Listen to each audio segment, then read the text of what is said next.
What's up, everybody? Alex here from Heavy New York with another awesome interview. We got the one and only Christian Wolbers, formerly of Fear Factory, now of the new awesome supergroup Powerflo. Thank you for being here, man. Thanks, man. Thanks for having me. Yeah, it's great to have you here. After I heard your awesome interview on the Doc Coyle podcast, I was like, you have the best audio voice, I gotta say.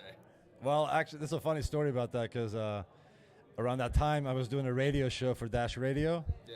And when I first got on the microphone and started doing the radio thing and try to get into it, I couldn't really feel comfortable and listen to myself talking. I'm like, holy shit, this is awful. How are people going to listen to me on the air, on radio? So I had to learn, turn my voice up in the headphones and just speak slowly. And there's an art for it, like speaking well on microphone, especially when you're on air, on radio, or anything like entertainment business. But after a while, I got a little more used to it, and I was like, damn, I started to sound pretty good. Do the Howard Stern fucking low, tuning in, but it's sounds like, yay. Yeah. Okay, right now, we're going to listen to the next song. You know what I mean? You're like... you got the awesome Belgian accent to go along with it, too. It comes out. Yeah.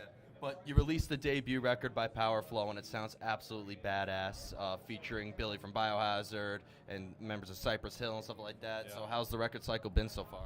It's been out for about a little over 2 months, and we've been the response so far has been really good. We've been hitting 1 million views on social media, watching with the new video Where I Stay, and it's been steadily climbing. The first tour was really cool. It was a small tour. We're only did like 9 shows. This one is a little longer, and hopefully we'll still be able to do most of the shows, because with the storm heading this way and heading towards our coast, we might be able to have to cancel some shows. But the response everywhere we've been going, it's been really good, and I can feel like we're picking up fans everywhere we go. Yeah. And it's been, I can't wait to see what it's going to be like in a year. How much we have achieved and build up to get onto the next record. And when the next record comes out, we already have a good established, little fan base that already knows that we're around, that we're doing records, and we're just going to keep it going. Yeah. Now, coming into this project from Fear Factory, as well as Archaea and the stuff you did with Threat Signal, and having all these different members, did you guys come into this project being like, let's kind of combine everything we've done together, or did you just want to start fresh, do something you never did? You know what? It started with Sen and Roy writing some songs, and Sen was thinking about maybe just doing a solo thing, and then he kind of noticed real quickly that it was turning into something more than just a solo thing for him, and the guitars and all that. He's like, oh, that sounds like it should be a band, And then he came to me. He asked me. I was basically fresh out of the hospital at the time from an accident, and I go, yeah, when I'm healed up, I'll come play on the record. And I never thought it was gonna be a touring band, and we're gonna try and make a big thing out of it, and work. Essentially it becomes like a job. It's like work. It's a fun job, but you're still working and you're still touring and making an album. It's a process. And I thought I was just going to be playing on a record for him to help him out.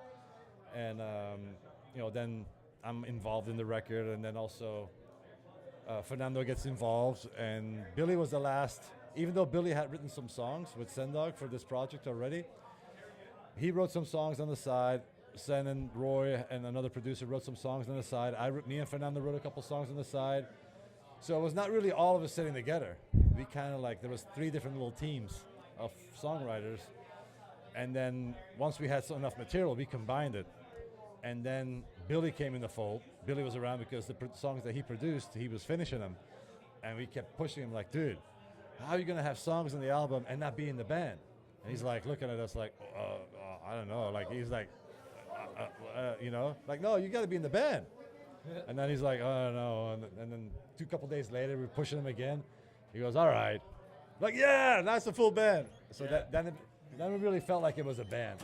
Yeah, I can imagine. That's when it started. Noodles just walked out. I know. But now, when with all the stuff that you've done, were you going to this with a completely different mind? Do you have a blanket songwriting process? I came to this band.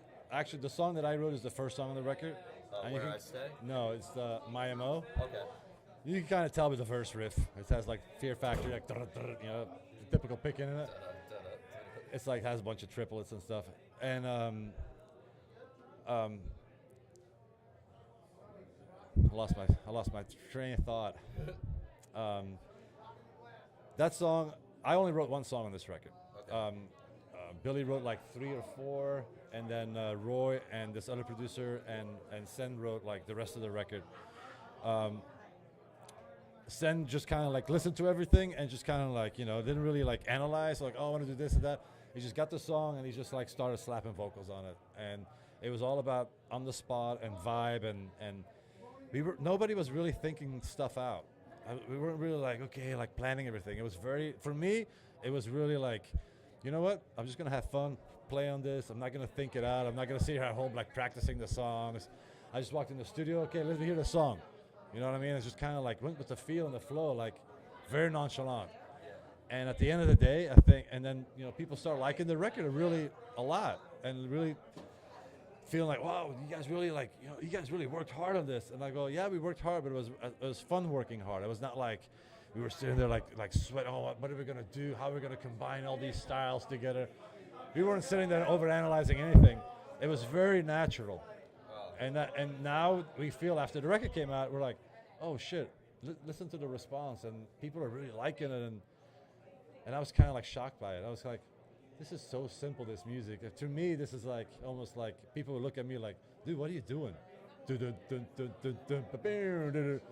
you come from a demanufactured 2.0. You know what I mean? Yeah. So for me, I'm playing like single notes, and I'm just kind of like, for me, this is very like simple and very like relaxed playing, and very like, I can concentrate on playing bass and having like big bass notes and big slides, and rather than with Fear Factory, everything is super tight and fast, but that's what I was used to with every band, super fast, tight, intense. And this is like more organic, very organic, super organic, and very like, not thought out. And sometimes it's the best, because I've seen people do albums that they really like think too much about, and then it never turns into a successful album. And some people just slap a record together in 2 weeks and then laugh at it, and then it comes out and it turns out it's like a platinum selling album that's like the biggest thing ever, Yeah, I could imagine. And when you do that, it's a good feeling. Yeah. It feels different. Yeah, and I know I've heard you say like you wanted to kind of be in the more hardcore like spectrum, like Sick of It All or Cro-Mags and stuff like that. So I feel like this is kind of like I grew up in hardcore. That's I grew up in Cro-Mags, Sick of It All, even Biohazard, and the whole New York City, even some West Coast hardcore bands. And that was always the root of my playing and what I felt and how I play on stage, even though I had long hair. And when I joined Fear Factory, I came in the band with a hardcore heart and mentality. That's where I came from. But they liked it, and they liked the way it was. Well, the first thing, I had to prove them that I could play the songs. And I was more than qualified to my right hand to follow Dino. So they were like, oh, fuck, this is perfect. I have somebody that's not just a typical metal guy. Because all the metal guys around that time in LA all had pretty hair and stuff. You know what I mean? There was really the whole glam scene was still lingering, that whole scene in Hollywood. And a shame that was my first. first. but a lot of the bass players they were testing out were guys like that used to play in hair bands and shit. And I'm like, what the fuck? And I came in, they're like, oh, thank God, some hardcore kid that can actually pick fucking songs. So even when we started, like the early 90s, a lot of music, I mean, for me, like watching bands like Biohazard and stuff like that, they were dominating the stage. They would move on the stage, you know what I mean? They could control the crowd, they jump in the crowd. I used to play like that. And with Fear Factor, I did the same thing, you know what I mean? And that's what became my style or my niche, or you know what I mean? Yeah. I never came into Fear Factor like, okay, now I got to be a death metal guy, or I was just me, and I had long hair. And when people were like, oh, why'd you cut your hair? I had short hair way before. You know what I mean? Yeah, it's like people. I was like, what? Every fucking show in Europe, why did you cut first interview? First question, why did you cut your hair? To be honest, I didn't recognize you when you one time, Bird, like they asked Bird why did he cut his hair. Like, why'd you cut your hair? Bird's like, okay, this interview is over. Really? Yeah, I was like, whoa. and I know that you wear like two hats, because I know with like Archaea and even on the Archetype and Transgression records on Fear Factory, you play guitar. With this project, and most of the time you play bass. Is that a completely different mentality, or? You know what? You can make it into a different mentality, or you can be like a bass player that knows how to play guitar and handle both things. Yeah. And handle both things a little bit. and or you have bass players that complete just bass players. I never felt like I was just a complete bass player because I used to play guitar before bass. I felt more like I had to learn to become a bass player. And in my career at Fear Factory, I really worked on that over the years. Like, okay, I gotta be a bass player. I gotta be like bass player like Tim in Race Against the Machine, or a bass player like Billy from Faith No More. Like how they're like, you know what I mean? They're like these iconic bass players that you're like, you know. And then when we did Archetype, it was basically like, we can't find a guitar player. You should just play guitar. And really?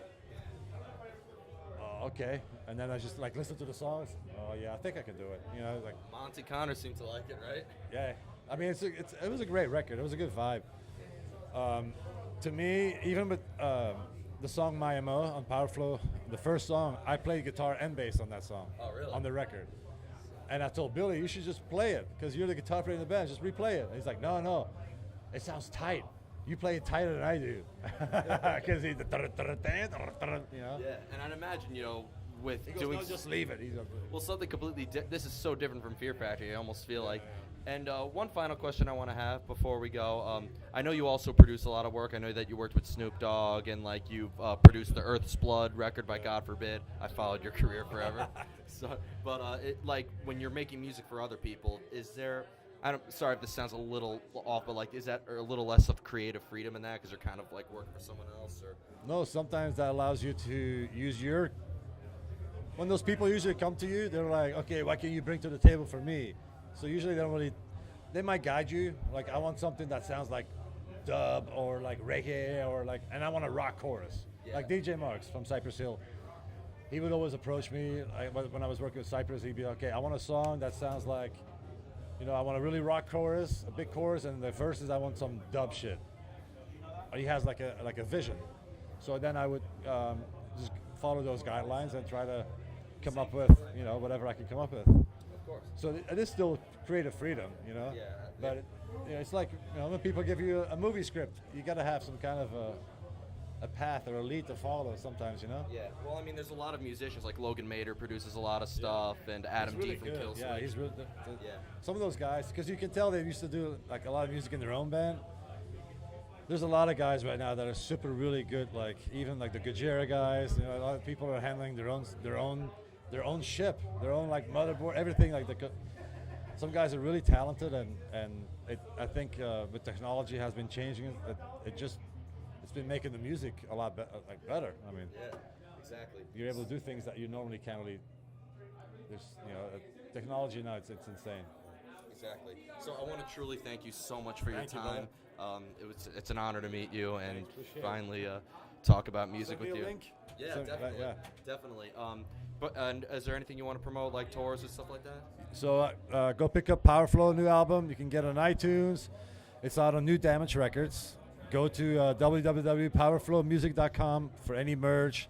We have a brand new website that's going to go live. Probably it will be live when you hear this. And get the record. Support local music. Support the music scene. And hopefully we'll get Powerflo to play in your town. And I know we haven't announced it yet, but there's another tour hopefully after this for October, November, and we already have something really killer lined up for January. That might be some pretty big for Powerflo. So it's looking like really amazing right now. Finally, something was announced for January. Yeah. They're like scramming in, like, oh, here's another November tour, tour. I'm like, Jesus Christ. Yeah, we got something for January hopefully as well. So. Yeah. All right. Well, thank you so much. Thanks, brother. Powerflo, pick up the new debut record. Yeah.